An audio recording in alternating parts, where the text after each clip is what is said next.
Case number 3, case number 3। तो case number 3 ये कहता है जब तुम्हारी जो ऑब्जेक्ट होती है, जो तुम्हारी ऑब्जेक्ट होती है, ये पोल है, ये फोकस है, ये सेंटर ऑफ कर्वेचर, इन दोनों के बीच में होती है। सेंटर ऑफ कर्वेचर और फोकस के बीच में जब तुम्हारी ऑब्जेक्ट होती है तो क्या होता है, देखो सीधी गई, कहां से जाएगी, ठीक है। दूसरी कहां से जाएगी, सेंटर ऑफ कर्वेचर से, तो बड़ा करना, सेंटर ऑफ कर्वेचर ये गया, ठीक है। तो ये वापस है, तो देखो तुम्हारी यहां पर बनेगी, और ये भी क्या बनेगी, वर्चुअल, ओ सॉरी रियल और इन्वर्टेड, लेकिन larger than the object, A dash, तो larger than the object, real and inverted, larger than the object, real and inverted बनेगी, ठीक है।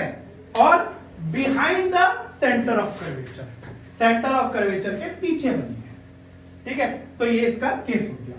केस नंबर अगर 4 की बात करें हम, केस नंबर 4 बहुत बार पूछा जाता है, केस नंबर 4 अभी क्यों पूछा जाता है, क्यों इंपोर्टेंट है, बता देते हैं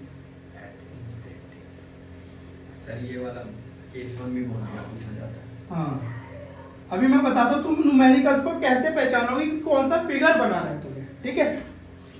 ये होता है तुम्हारा सेंटर। सेंटर ऑफ कर्वेचर पर अगर तुम्हारी कोई ऑब्जेक्ट होती है, देखो सीधी जाएगी और फोकस होती जाएगी। अब सेंटर ऑफ कर्वेचर से तो मैं ले नहीं जा सकता रे, तो मैं फोकस से लेता हुआ जा रहा हूँ, थर्ड केस यूज कर रहे हैं। तो ये क्या होगा, इसी के पास में बनेगा, इसी के नीचे, ये बना सेंटर ऑफ कर्वेचर।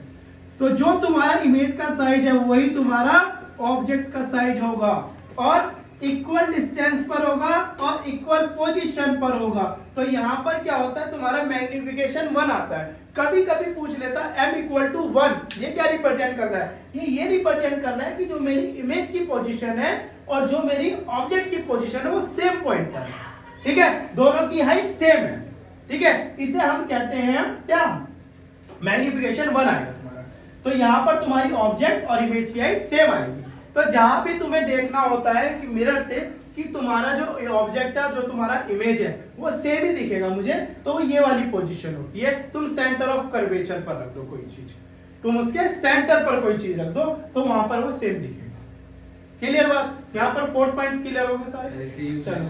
इसके यूजेस तभी बताया तो जहां भी तुम्हें सेम साइज की कोई चीज देखनी होती है तो उसका यूजेस कर देते हैं। केस 3 का यूज जब तुम्हें छोटी चीज को बड़ा करके देखना होता है तो ये वाला यूज, लेकिन इन्वर्टेड दिखेगा तुम्हें, ये दिक्कत होगी, ठीक है।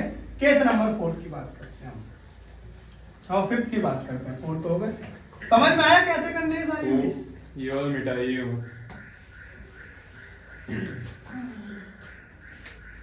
केस नंबर अगर 5 की बात करें हम, पोल है, फोकस है, सेंटर।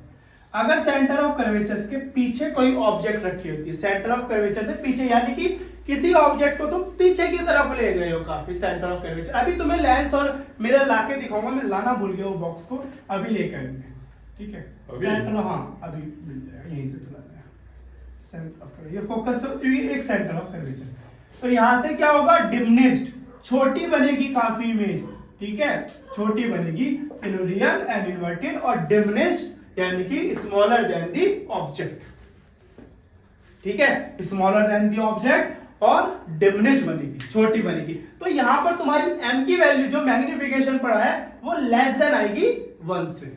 क्लियर बात, अभी तुम्हें मैग्निफिकेशन का मतलब बताता हूं कैसे कैसे बनता है, ठीक है। एक तुम्हारा जो 6 केस होता है वो ये केस होता है, अगर तुम्हारी ऑब्जेक्ट इंफिनिटी पे रखी तो कहां बनेगी, फोकस पॉइंट पे बनेगी, बहुत ज्यादा डिमिनिश्ड, तो डायरेक्ट पूछ लिया जाता है वो वाला क्वेश्चन। इसकी यूज बता दो, जिसका कि छोटी चीज दिखती है, दूर चले जाओगे अगर उससे लेंस से तो तुम्हें छोटा दिखेगा सारी चीजें।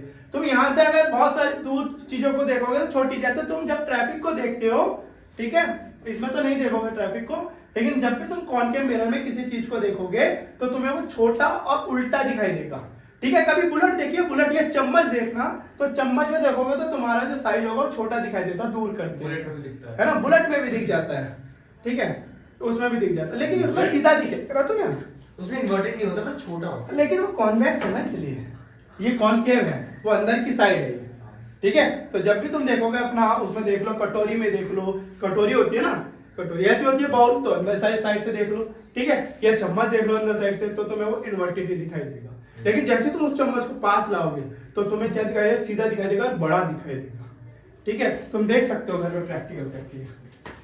ये हो गया तुम्हारा सारा इसका। अब इसके फॉर्मेशन रख देते हैं कि कैसे कैसे इसके फॉर्मूले को यूज करना है। तो देखो जैसे इसका फॉर्मूला क्या होता है 1/v plus 1/u equal to होता है 1/f। ठीक है, मैंने उसका बता दिया रिजल्ट क्या आएगा। जब भी कोई पैरेलल होती है तो फोकल पॉइंट पर बनता है, डिमिनिश होता है बहुत ज्यादा। ठीक है, सुन लो ध्यान से। तो तुम्हारा जो यहाँ पर अगर इसकी बात करें कि साइन कन्वेंशन क्या होता है, देखो सारी चीजें इसमें क्या है, कॉनकेव में क्या है, लेफ्ट साइड है, तो फोकस क्या होगा यहाँ पर माइनस में लेंगे हमेशा। यू हमेशा माइनस में लेंगे, लेफ्ट साइड रखा रहता है। वी हमेशा पॉजिटिव होगा जब तुम्हारी वर्चुअल इमेज होती है, वर्चुअल जब हमारा पहला केस आता है वर्चुअल। और वी तुम्हारा निगेटिव कब होगा, जब तुम्हारी रियल और इन्वर्टेड देगा, इन्वर्टेड देगा। अब तुम्हें ध्यान क्या रखना है, जब भी तुम्हें u देता है और तुम्हें f देता है तो तुम्हें यह ध्यान रखना है तुम्हें u और f में कितना दिख रहा है। जैसे u दे दिया तुम्हें 10 सेंटीमीटर और f दे दिया तुम्हें कहा उसी लेंस की फोकल लेंथ है 20 सेंटीमीटर, ये दे दिया तुम्हें।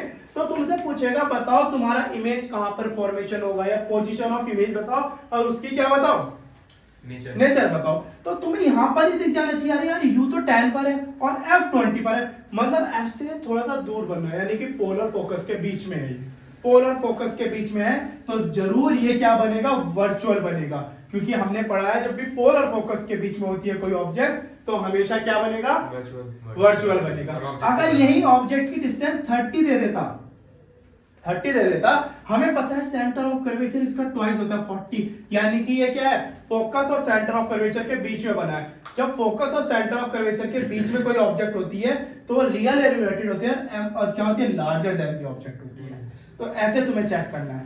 अगर यही चीज तुम्हें देता कि अब तुम्हारा जो ऑब्जेक्ट है वो कहां पर रखा है, ये रखा है f पर ही, 20 सेंटीमीटर पर ही रखा है, तो तुम्हारा रियल एंड इन्वर्टेड और इन्फिनिटी तुम्हारा आंसर आएगा।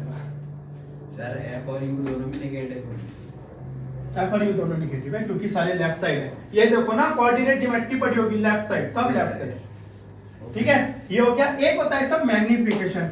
मैग्निफिकेशन के थ्रू पता चलता है क्या, मैग्निफिकेशन हमें ये बताता है कि उन वाली ऑब्जेक्ट में और इमेज में कितना डिफरेंस है, कोई इमेज ऑब्जेक्ट से कितने टाइम्स बड़ी है और कितने टाइम छोटी है। ठीक है, अगर m की वैल्यू होती है -v/u और m की वैल्यू होती है हाइट से भी h2/h1, और इसे हम h'/h1 भी लिख सकते हैं, h'/h, और इससे हम ये भी लिख सकते हैं hi/ho, मतलब height of image, height of object. Clear?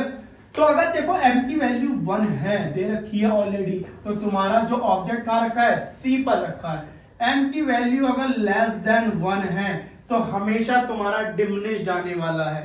ठीक है, m की वैल्यू अगर ग्रेटर देन 1 है तो तुम्हारा जो साइज आ रहा है किसका, इमेज का, वो क्या आ रहा है, बड़ा आ रहा है, रियल और इन्वर्टेड आ रहा है। ठीक है, लार्ज आ रहा है। तो ये तुम्हारा एक केस, ये तुम्हारा दूसरा, तीसरा केस खत्म। ये वाला होता है ना, m अगर छोटा है उनसे, m अगर लेस देन 1 से तो तुम्हारा डिमिनिश्ड आ रहा है ना, और m अगर ग्रेटर देन है तो जो तुम्हारा इमेज का साइज है वो तुम्हारा ग्रेटर देन आ रहा है, यानी कि लार्जर देन आ रहा है ऑब्जेक्ट से। m इक्वल है तो m इक्वल है तो इक्वल साइड पर आएगा, जो सेंटर ऑफ कर्वेचर वाला ऑप्शन था तुम्हारे पास। ठीक है, m अगर नेगेटिव है तो कौन सा, निगेटिव रियल और इन्वर्टेड होगा। हमेशा निगेटिव यहाँ पर होता है, -u हो जाएगा तो माइनस माइनस प्लस हो जाएगा ना। ठीक है, तो यहाँ तक तुम्हारी सारी, इसके जितने भी न्यूमेरिकल्स है करके देख लेना, बहुत इजी न्यूमेरिकल्स होते हैं अगर तुम्हें ये चीजें समझ में आ गई है। हाँ, मिटाइए मत 2 सेकंड। ये यहाँ तक तुम्हारा क्लियर है चीजें। ठीक है, यहाँ तक करो इसे।